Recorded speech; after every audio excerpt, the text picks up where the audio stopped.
one time, you know, there was a lot of artistry in trying to deliver saucy lyrics, you know, double entendres, play on words, you know, things that used to get the mind stimulated. But now it's just blatant. I call it audio porn, you know, and at the end of the day, if you're an adult, you have the right to do whatever you do in terms of what an adult should be able to do, but do it in the confines of your home, do it in private.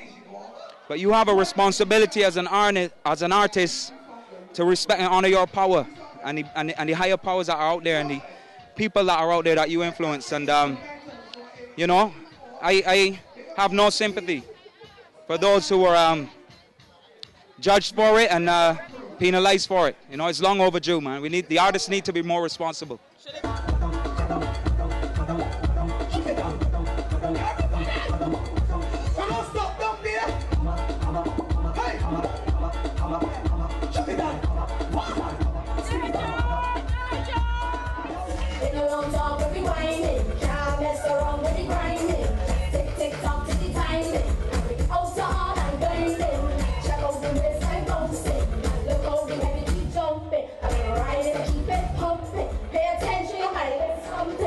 Certain artists can sing anything and do anything and it's not a problem.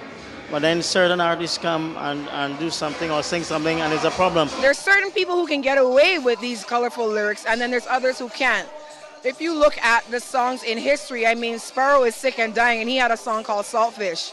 You know, theoretically because he's Sparrow, he can get away with that. But if that was Conzone or Pong, it would be a problem.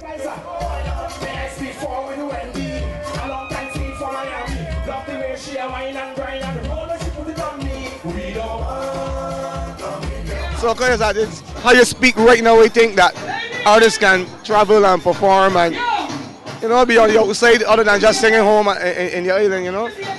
I don't think that is explicit or rude. I mean, some people carry the thing too far, you know what I mean? But I don't see whining or grinding or going down explicit, because, you know, even in R&B, girls say they want to hold you, and they want to sex you up, and they want to love you up, and they want to do this and do that.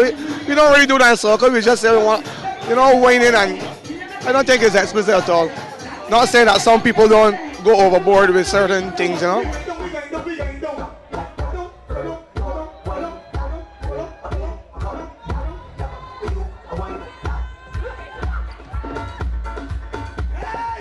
Going down is like something like how Landship used to do. Go down, you know, with the guy now for years. Go down to Lawton, go down to Lawton. You understand? And that's the vibe that they're trying to bring back. You know, like the Landship vibe, whining and going down and whining and coming back up. I think it's a kind of fitness song, you know, and not more people might think it's sexual. They don't see nothing sexual about that.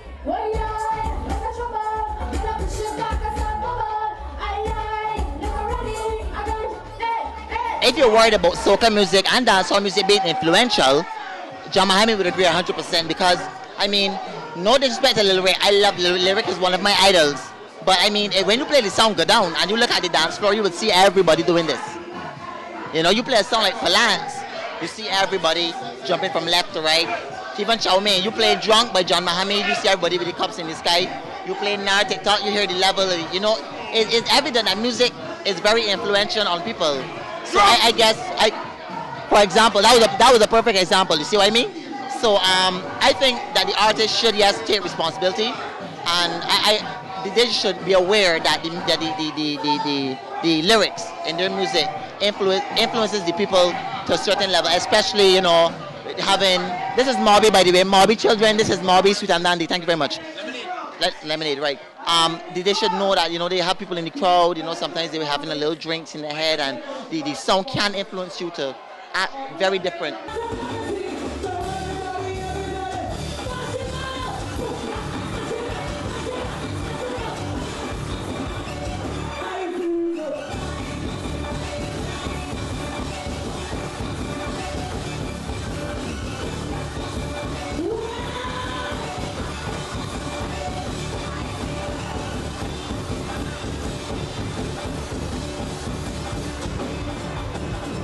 there's that kind of dance like look really, really bad, you know what I mean? But when I say bad, I mean derogatory and so forth. But I want to draw a line because walking up is our culture, you know what I mean? We enjoy ourselves at that. We make music for that. My only problem comes is when you do too much of it, you know what I mean? I believe in changing it a bit, you know, spicing it up, making it, you know, adding a difference, you know? But every year, you know what I mean? It kind of gets monotonous when you hear and walk up, hands in the air. That's why, like, John and Nard, our personal preference is making something different, you know what I mean? That's why we come in the whole Socatronic vibe, we love Mercy vibe. So I know it's kind of thing, but, you know, I think the culture sustain the cultures, but don't overdo it. Music is a reflection of life, and life is not a reflection of music. You know what I mean? So a person cannot sing what does not exist unless he's into film. And musicians aren't into imagination. We don't imagine things, you know what I mean?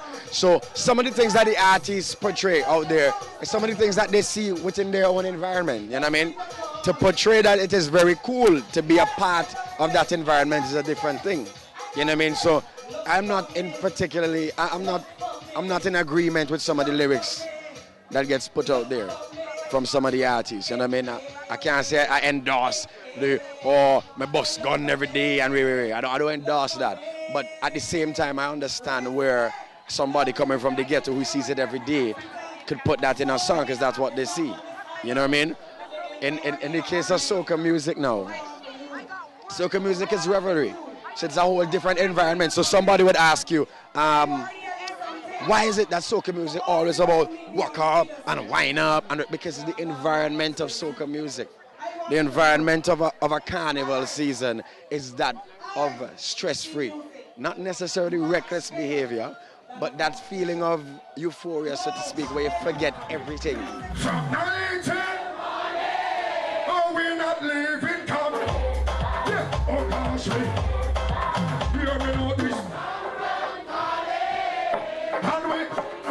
so when we put pen to paper, we write about that. So when we're talking about a drink and drunk and a fall down, it's not that I'm going to drink drunk and fall down, but that's what I see. I see in carnival people drinking and having a good time. Some people fall down, some people don't. But that's because I have to write about that because that's what I see.